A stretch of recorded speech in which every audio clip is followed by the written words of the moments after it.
رب العالمين والعاقبة للمتقين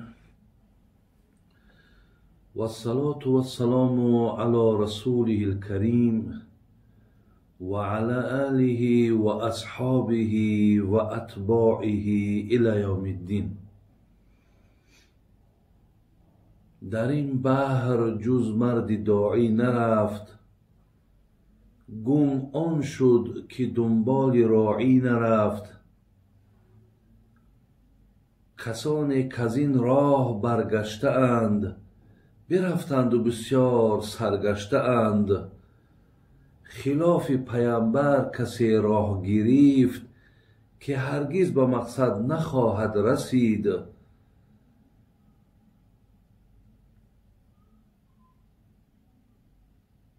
خلاف پیامبر کسی راه گرفت، که هرگز به مقصد نخواهد رسید. مپنداری سعدی که راهی صفا، توان یافت جز بر پی مصطفی.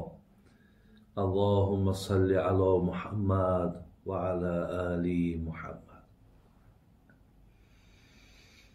السلام علیکم و رحمت الله و برکاته. برادران خیلی عزیز و گرامی، مادران و خواهران عزیز، از الله بسیار بسیار بخشنده مهربان، از الله که رحیم است، غفار است، ستار است، خواهان او هستم که در دلهامان مرادها و مطلوبهای نیکی که داریم با فضل کرمش الله مهربان حاصل بگرداند. و از خدای مهربان خواهان او هستم که خداوند یک حیاتی حلال، یک حیاتی که در او اطاعت و عبادت و ترس تو باشد، برای ما بندگانت نصیب بگردان. خدایا از هر گونه شرمندگی ها، از هر گونه خجالت ها، چی دنیوی باشد چی اخروی باشد، خدایا ما بندگانت را حفظ کن. خدایا محبت هامونه، میل هامونه، اخلاص هامونه به سوی دینت زیاد بگردان. خدای مهربان، خودت وعده کردی که من حافظ این دین هستم، محافظچی این دین پاک هستم. خدای مهربان، ما هم تکیه‌مان بر همین است. ما هم انشاءالله همیشه با این سخن بسیار بلند و بالایی که خدای مهربان خودش را حافظ دین، حافظ شریعت اعلان کرده است، میگوید نحن نزلنا ذکر و این له لحافظون. البته آمدن این دین، آمدن این شریعت، آمدن قرآن، آمدن محمد صلی الله علیه و سلم، این به اراده و به خواست الله بود. و الله گفت که خاطراتون جمع باشد که این دین را من محافظت میکنم. ولو کره الکافرون ولو کره المشرکون. اگر چنده که بر بودن این دین منکرهای دین، دشمنان دین ناراحتند، ولی الله گفت ناراحتی اونها، خواهش نداشتن اونها هم در اینجا هیچ اعتبار ندارد. چراغ احمدی را حق بیافروخت، کسی پف کرد ریشی خیش را سوخت. این چراغی هست برادران عزیز و گرامی که الله مهربان سراج منیر را گفت. این چراغی هست که هیچگاه خاموش نمی شود. هیچگاه خاموش نمی شود. از این لحاظ الله مهربان دعا میکنیم که خداوند که امروزها صف مسلمان ها در روی عالم افزایش می‌یابد، مردم میل و خواهشی بر این دین دارند، خدایا باز هم این دینت را حفظ کن و مردمی که از این دین پاک بیخبرند، آگاهی ندارند، خدای مهربان اونها را هم با خبر بگردان، اونها را هم از زمره کسانی که باوری با دین دارند از زمره اونها بگردان. خدای گذشتگان ما را رحمت و مغفرت کن. خدای کمبود و خطا و لغزشان با فضل کرمت بخشیده بگردان. خدای مهربان به فرزندهای ما را فرزند عطا کن. خدایا مشکلات بودگی بنده هایی که در مشکلات هم با فضل کرمت مشکلات هاشون را برطرف کن. خدایا نفرهایی که از ما در بیرون این جمهوری من هستند، پی کار و فعالیت هاشون هستند، خدای مهربان این فرزندای ما را و این بندگان خودت را کاراشون در کشایش و برار نصیب بگردان. خدایا در این ملک ما همیشه تینجی و آرامی و آسودگی را حکم فرما گردان. و الله مهربان بندگانی که برای بهبود این سرزمین، برای بهبود این ملت همیشه سعی میکنند، تلاش میکنند، کوشش میکنند، خدای خیر دنیا و آخرت نصیب شون بگردان. و الله مهربان این لحظه هایی که امروزها ما قرار داریم و این لحظه ها را استفاده میبریم، خدایا این لحظه ها را هم و این نشست ها را هم این گفتگوها را هم الله مهربان در بین مردم ما به همیشگی نگه بدار. ربنا تقبل منا انك انت السمیع العلیم و تب علینا انك انت التواب الرحیم.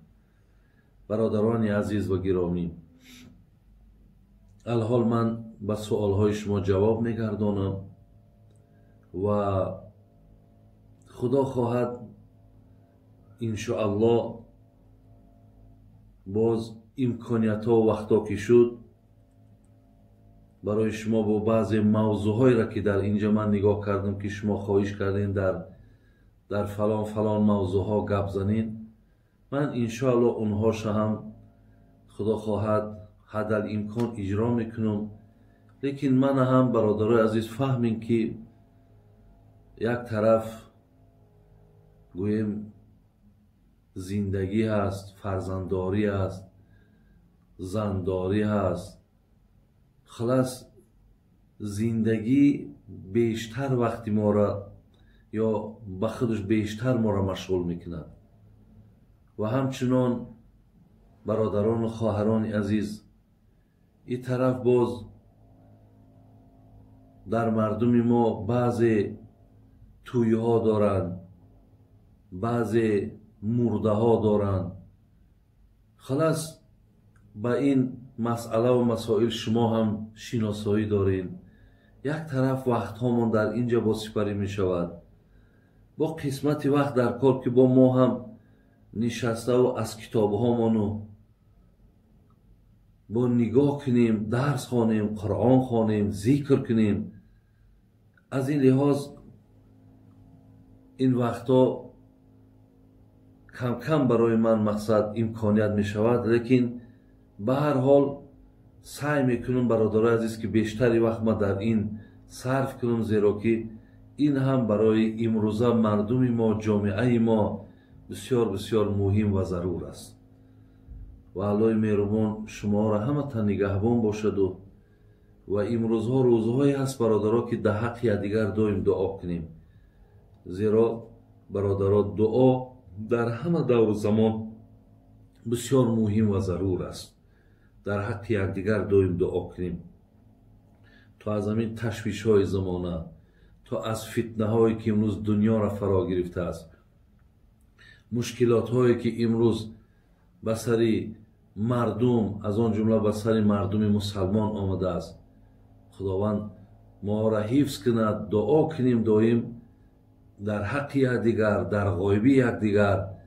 خدا خواهد اینا همه به نفع ما و شما و همه این انشاءالله به خیر ما و شما انجام یابد. اکنون من میام به سوال های شما.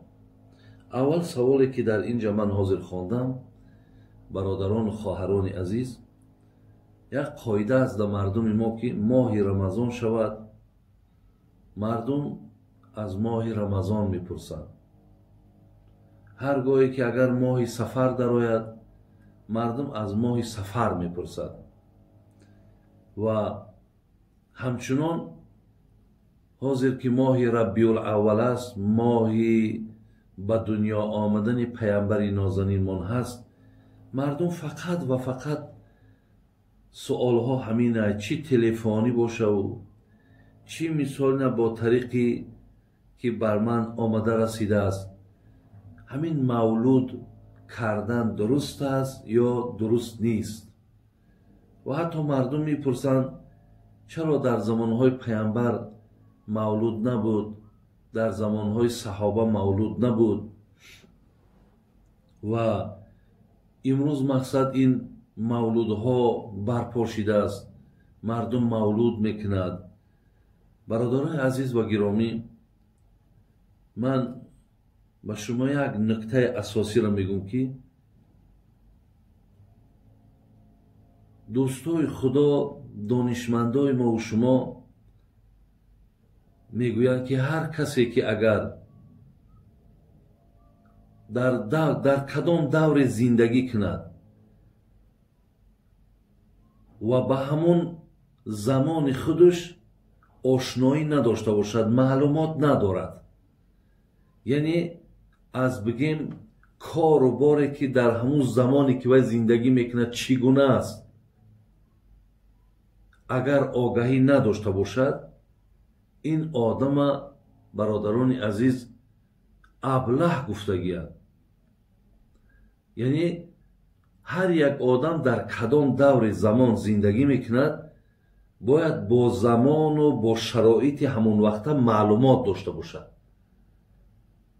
از این لحاظ ما نمیتونیم برادران عزیز که این عصر 21 امروزه دوری که ما قرار داریم ایرا با دور پیامبر و اصحاب او مقایسه کنیم.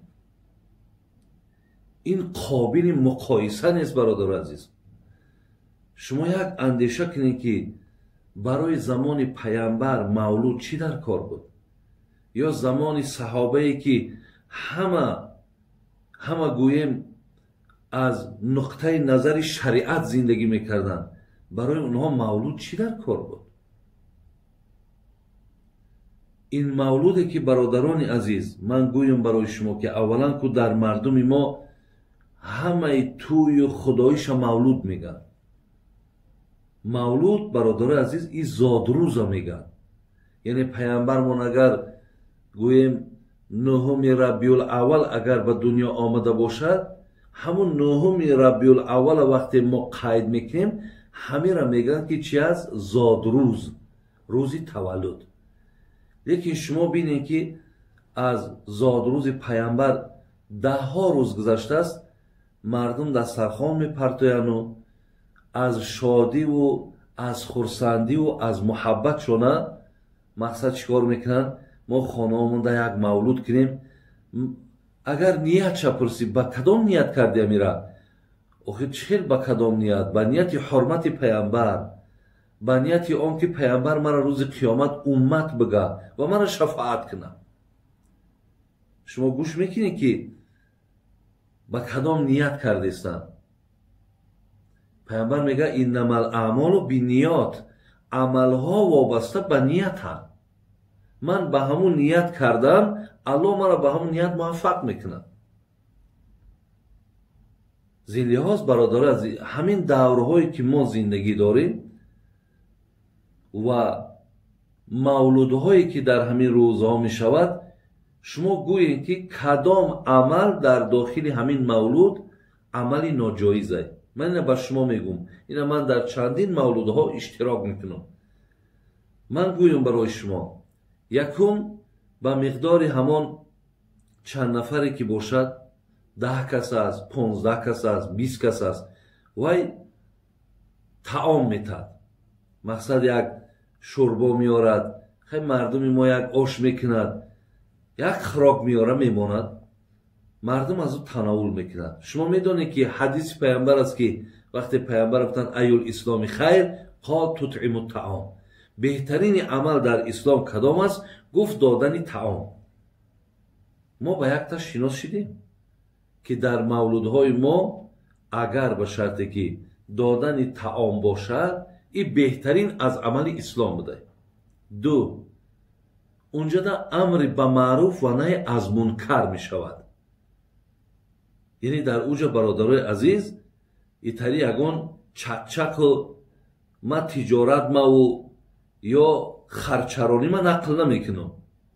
унҷа мо мерем мешинем қол аллоҳу таборака ва таол ё қола расулуллоҳи саллаллоҳу алайҳи васалам ё аз ҳаёти паямбар ё аз дӯстдори саҳоба ба мардум сухан мекунем.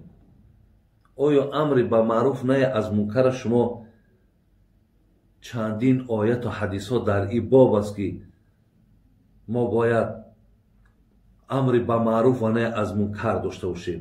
ҳатто оят амин мегӯяд кунтум хайра умматин ухриҷат линнос.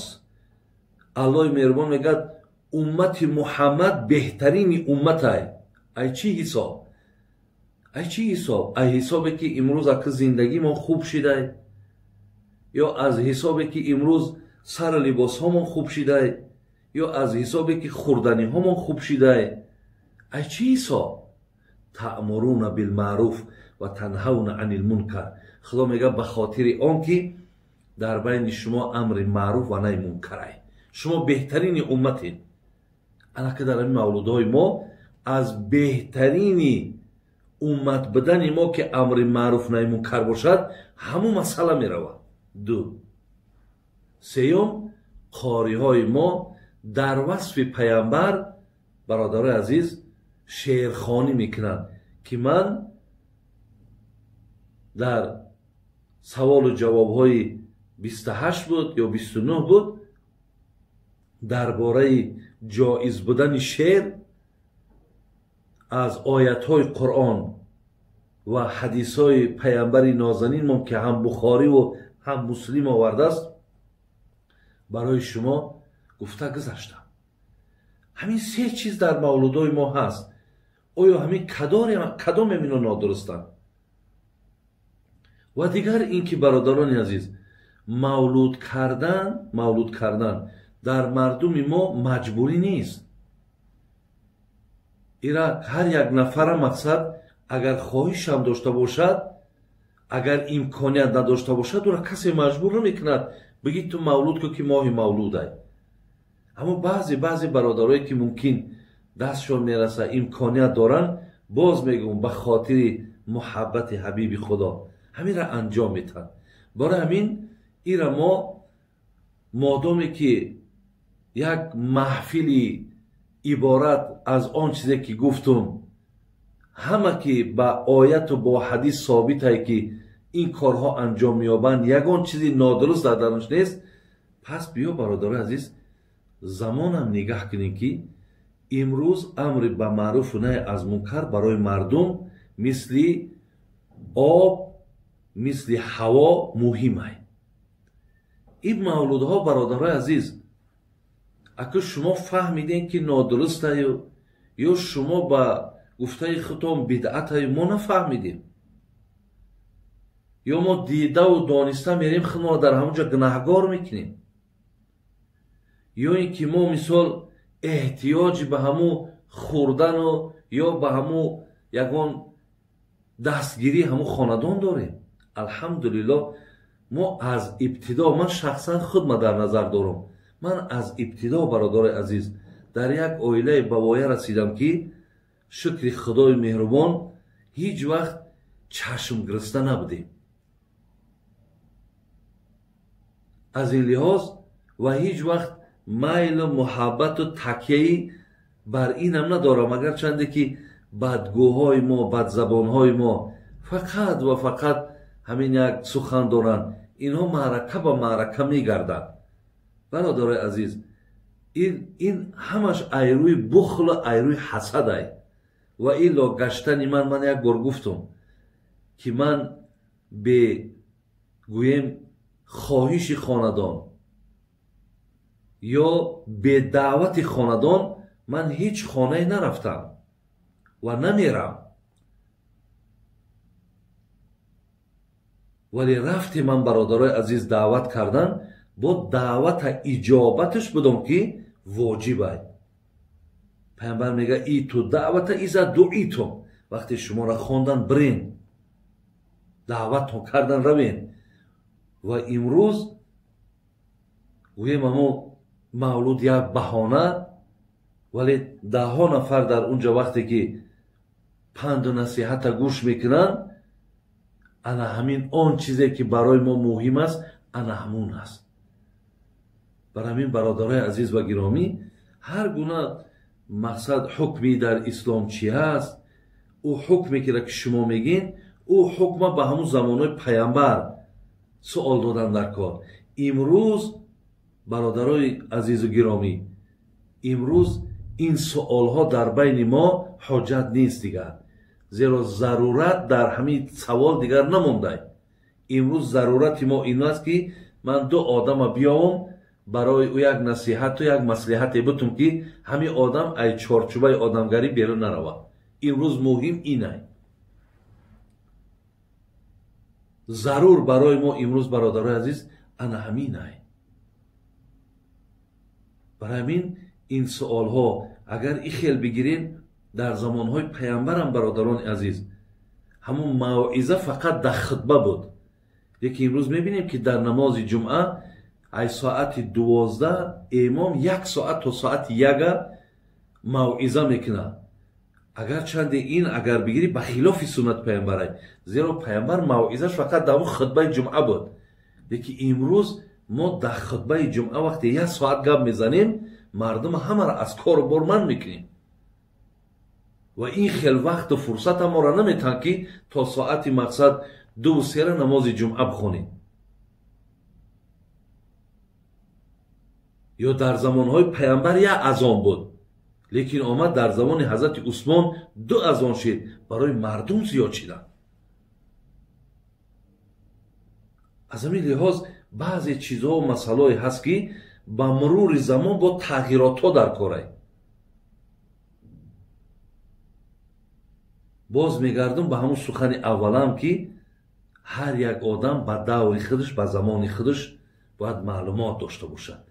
هر یک مسئله را که میپرسین، اول اندیشه کنیم سوالی من چی معنی داره و همون کاری که همون مردم میکند که کجاش جای نادرست ایده، من جای نادرست شب بگم حاجی بابا همین کار در داخل همون مثال معرکه نادرست ای، من همون نادرستش برای تو جواب بگم و آن چیزی که در درون معرکه بود من برای تو گفتم. اگر اندک دادر جان و برادرای مهربان، اگر اندک اگر اکو علمت میلش همین عقلت باشه، همین گپ‌های من انشاءالله برای تو دلیل حجته، برای تو دلیل حجته. لیکن اگر همین دم که درک نکردی و نفهمیدی دیگه، که گفته هم شیخ سعدی میشه آن کس که به قرآن خبر زو نرهی، آن از جوابش که جوابش ندهی. برای آدمی که دیدی نمیفهمه درک نمیکنه، جوابی او خاموشی ای. تمام هم بعد خاموشی خطی جان تو خلاص کن. خدای مهربان حفظ کنه برادر عزیز.